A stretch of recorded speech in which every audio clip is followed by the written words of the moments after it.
His Excellency, President of Sri Lanka, BIMSTEC सदस्य देशों के मेरे मित्र और साथी लीडर्स, बिम्स्टेक के सेक्रेटरी जनरल, नमस्कार।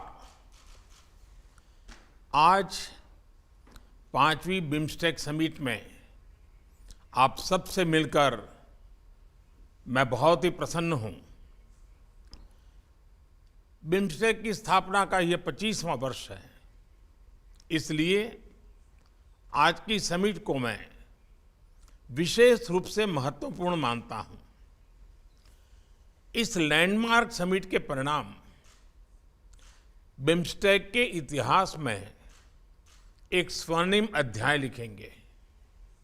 एक्सेलेंसीज, पिछले 2 सालों के चुनौतीपूर्ण माहौल में राष्ट्रपति राजपक्ष ने बिम्स्टेक को कुशल नेतृत्व दिया है। सबसे पहले मैं उनका अभिनंदन करता हूं। आज के चुनौतीपूर्ण वैश्विक परिप्रेक्ष्य में से हमारा क्षेत्र भी अछूता नहीं रहा है। हमारी अर्थव्यवस्थाएं, हमारे लोग अभी भी कोविड-19 पैंडेमिक के दुष्प्रभावों को झेल रहे हैं। पिछले कुछ सप्ताहों के यूरोप के डेवलपमेंट्स ने अंतर्राष्ट्रीय व्यवस्था के स्थायित्व पर प्रश्न चिन्ह खड़ा हो गया है। इस संदर्भ में बिम्स्टेक क्षेत्रीय सहयोग को और सक्रिय बनाना महत्वपूर्ण हो गया है। हमारी क्षेत्रीय सुरक्षा को अधिक प्राथमिकता देना भी अनिवार्य हो गया है। एक्सेलेंसीज, आज हमारे बिम्स्टेक चार्टर को एडॉप्ट किया जा रहा है। एक संस्थागत आर्किटेक्चर की ओर हमारे प्रयासों के लिए एक महत्वपूर्ण कदम है। इसके लिए मैं अध्यक्ष महोदय का आभार व्यक्त करता हूं। चार्टर में हमने हर 2 साल में समिट मीटिंग्स और सालाना विदेश मंत्रियों की बैठक का निर्णय लिया है। मैं इसका स्वागत करता हूं। अब हमें अपना ध्यान इस बात पर फोकस करना चाहिए कि इस आर्किटेक्चर को और मजबूत कैसे बनाया जाए। इस संदर्भ में सेक्रेटरी जनरल का सुझाव है कि एक एमिनेंट पर्सन्स ग्रुप का गठन किया जाए जो एक विजन डॉक्यूमेंट तैयार करेगा। मैं इस सुझाव से सहमत हूं। बिम्स्टेक हमारी अपेक्षाओं को पूरा करे, इसके लिए सचिवालय की क्षमता को बढ़ाना भी महत्वपूर्ण है। मेरा सुझाव है कि सेक्रेटरी जनरल पर इस लक्ष्य की प्राप्ति के लिए एक रोड मैप बनाएं। यह महत्वपूर्ण कार्य समय और अपेक्षा के अनुरूप पूरा हो। इसके लिए भारत सचिवालय के ऑपरेशनल बजट को बढ़ाने के लिए $1 मिलियन की वित्तीय सहायता देगा। एक्सेलेंसीज, हमारे आपसी व्यापार को बढ़ाने के लिए बिम्स्टेक एफटीए के प्रस्ताव पर शीघ्र प्रगति करना आवश्यक है। हमें अपने देश के उद्यमियों और स्टार्टअप्स के बीच आदान प्रदान भी बढ़ाना चाहिए। इसी के साथ हमें ट्रेड फैसिलिटेशन के क्षेत्र में इंटरनेशनल नॉर्म्स को अपनाने का भी प्रयत्न करना चाहिए। इससे इंट्रा बिम्स्टेक ट्रेड और इकोनॉमिक इंटीग्रेशन को बढ़ावा मिलेगा। इस संदर्भ में Indian council for research on international economic relations ADB के साथ मिलकर हमारे अधिकारियों की जागरूकता बढ़ाने के लिए एक कार्यक्रम शुरू करने वाला है। मैं आशा करता हूं कि सभी देश के संबंधित अधिकारी इसमें नियमित रूप से शामिल होंगे। एक्सेलेंसीज, हमारे बीच बेहतर इंटीग्रेशन, बेहतर व्यापार, बेहतर पीपल टू पीपल संबंधों का मुख्य आधार बेहतर कनेक्टिविटी है। इस पर हम जितना भी जोर दें कम है। आज हमने बिम्स्टेक के master plan for transport connectivity को एडॉप्ट किया है। इसे तैयार करने के लिए मैं एडीबी का आभार व्यक्त करता हूं। हमें इस मास्टर प्लान के शीघ्र इंप्लीमेंटेशन पर जोर देना चाहिए। इसी के साथ कनेक्टिविटी के क्षेत्र में पहले से चल रहे इनिशिएटिव पर भी हमें तेजी से आगे बढ़ना होगा। बे ऑफ बंगाल में एक कोस्टल शिपिंग इकोसिस्टम स्थापित करने के लिए एक कानूनी फ्रेमवर्क शीघ्र विकसित करना आवश्यक है। इलेक्ट्रिसिटी ग्रिड इंटरकनेक्टिविटी को भी चर्चाओं से आगे ले जाकर धरातल पर उतारने का समय आ गया है। इसी तरह रोड कनेक्टिविटी बढ़ाने के लिए भी एक लीगल फ्रेमवर्क की स्थापना महत्वपूर्ण है। एक्सेलेंसीज, हमारे क्षेत्र पर हमेशा से प्राकृतिक आपदाओं का खतरा रहा है।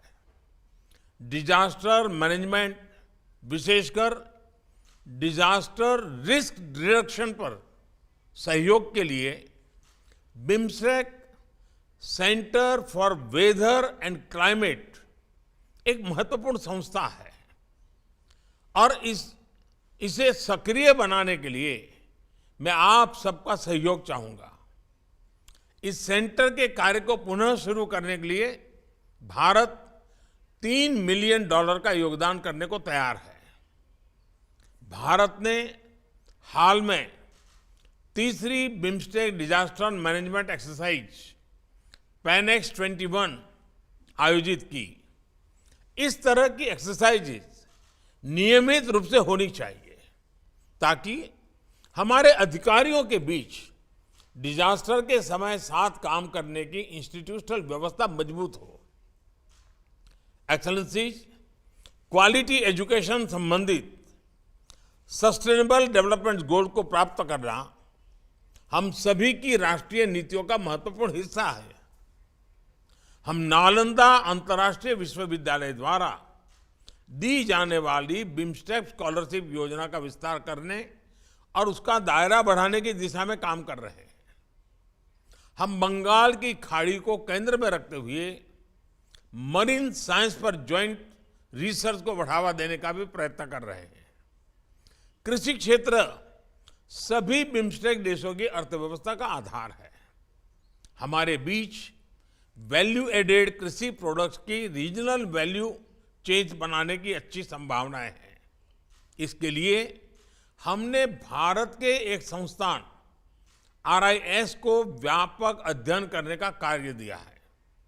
एक्सेलेंसी, सुरक्षा के बिना हमारे क्षेत्र की समृद्धि या विकास सुनिश्चित करना असंभव है।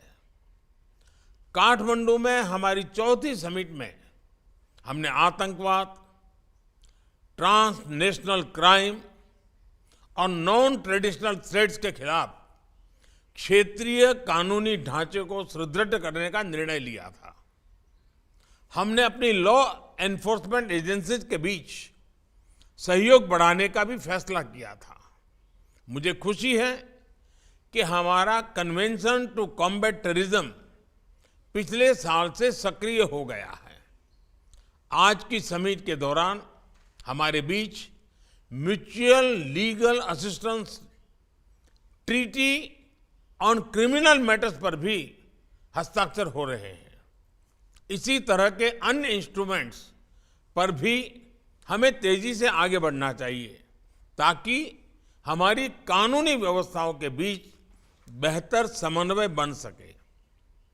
आज हमारे डिप्लोमेटिक ट्रेनिंग इंस्टीट्यूट्स के बीच सहयोग के लिए एक समझौते पर हस्ताक्षर हो रहे हैं।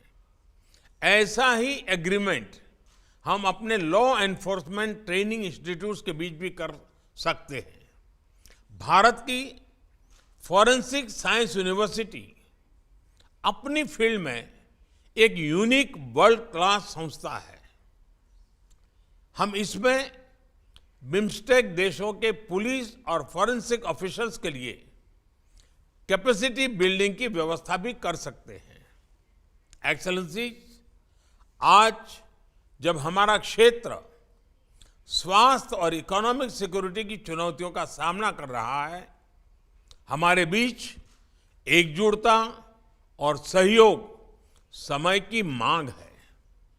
आज समय है बे ऑफ बंगाल को bridge of connectivity, bridge of prosperity, bridge of security बनाने का। मैं आप सबका आह्वान करता हूं कि 1997 में जिन लक्ष्यों के लिए हमने साथ साथ चलने का निर्णय लिया था, उनकी प्राप्ति के लिए हम एक नए जोश, नई ऊर्जा के साथ फिर से अपने आप को समर्पित करें। प्रधानमंत्री प्रयुक्त चान-ओछा बिम्स्टेक के अगले अध्यक्ष के रूप में मैं थाईलैंड का स्वागत करता हूं और शुभकामनाएं देता हूं। आप सबका बहुत बहुत धन्यवाद।